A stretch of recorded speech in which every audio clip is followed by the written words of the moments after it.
Isang mapagpalang araw sa ating lahat. Ako po Zarina Espaloma at nilalahad ko ang tutunan para sa daily devotion na pinamagatang ang hindi sumusuporta sa pamilya ay masahol pa sa hindi mananampalataya. So, yung scripture po natin ngayon is 1 Timothy chapter 5 verses 8, and sinasabi po dito na anyone who does not provide for their relatives and especially for their own household has denied the faith and is worse than an unbeliever. So, yung sinasabi dito na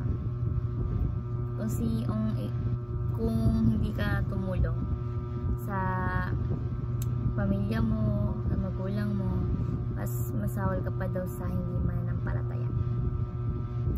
So, yung teaching po natin ngayon is number 1 is caring for our elderly is part of worship service. Yung sinasabi po dito, yung worship service, hindi lamang po Sunday, no? Kabilang yung worship service sa mga ginagawa natin, like trabaho natin sa araw-araw para masuportahan yung family natin, ayun po yung worship service, no?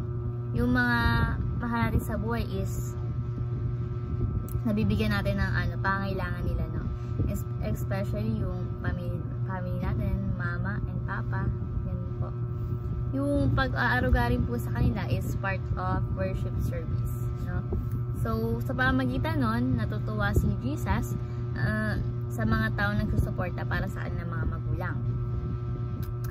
Kung tayo, as a student, kung may trabaho iba sa atin, tapos tumutulong tayo sa magulang, natutuwa si God kasi tutulungan natin yung ating mga magulang, no? Tutulungan natin sila sa kanilang pangailangan, diba? And nalulugod yung Panginoon doon. Next is, anyone who does not provide for their family members is worse than unbeliever.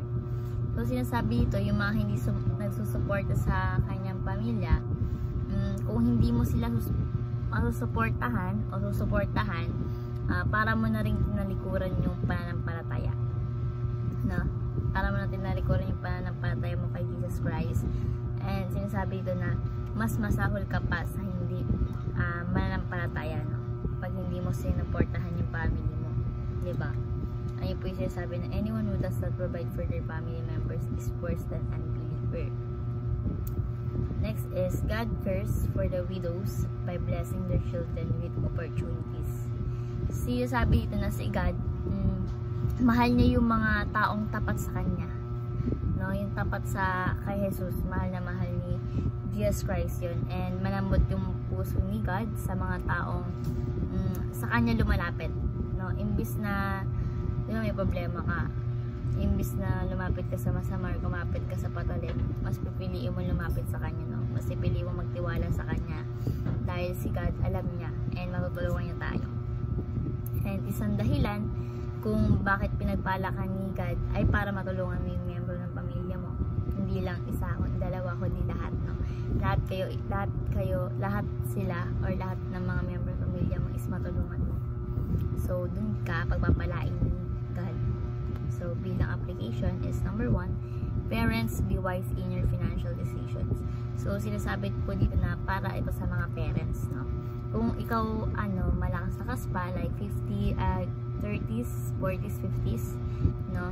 Maging wise ka when it comes to financial decision. Kasi, kapag hindi ka naging wise sa financial decision, ikaw rin yung mahihirapan, no?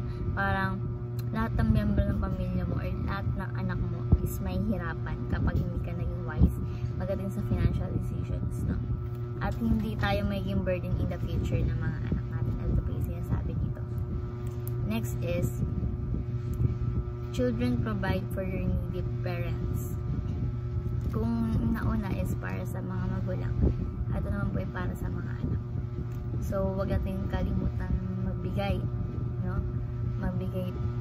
Magbigay, tumulong sa mga nangailangan, especially sa ating mga magulang. So, mas mabuting nabibigay at tumutulong ka kaysa ikaw yung tinutulungan. Ito po yung sinasabi dito. And gamitan na rin daw po natin ng awa, no?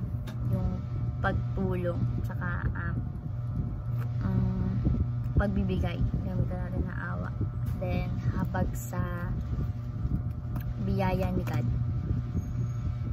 So kahit minsan, di ba sa atin, iba sa atin may maraming pagkukunan ng magulang. Sa kabila ng lahat nun is kung nakita mo naman nagsasakripisyo yung magulang mo, is dapat lang tulungan mo. Ito pa yung sasabi din ng children, provide for your needy parents.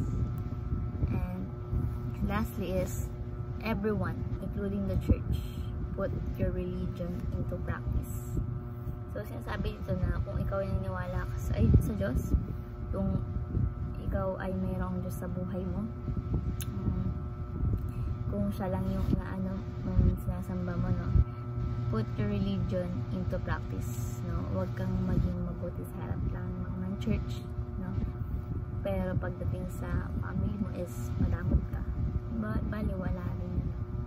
Yung sabi na mas masahol ka pa sa mga unbelievers. So huwag mo hayaang maging burden yung mahal mo sa buhay para sa ibang tao.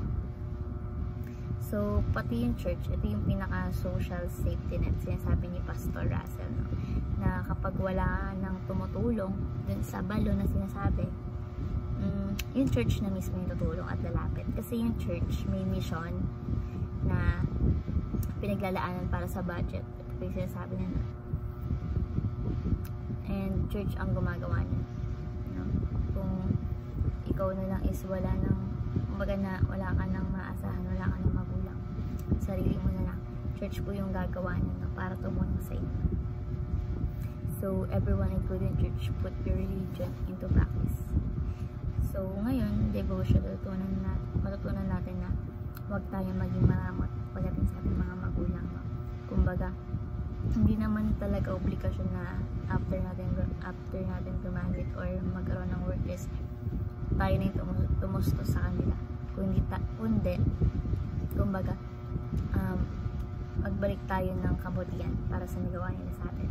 So, ayun lang po ako natutunan. Thank you po sa pakikinig at God bless po sa ating lahat.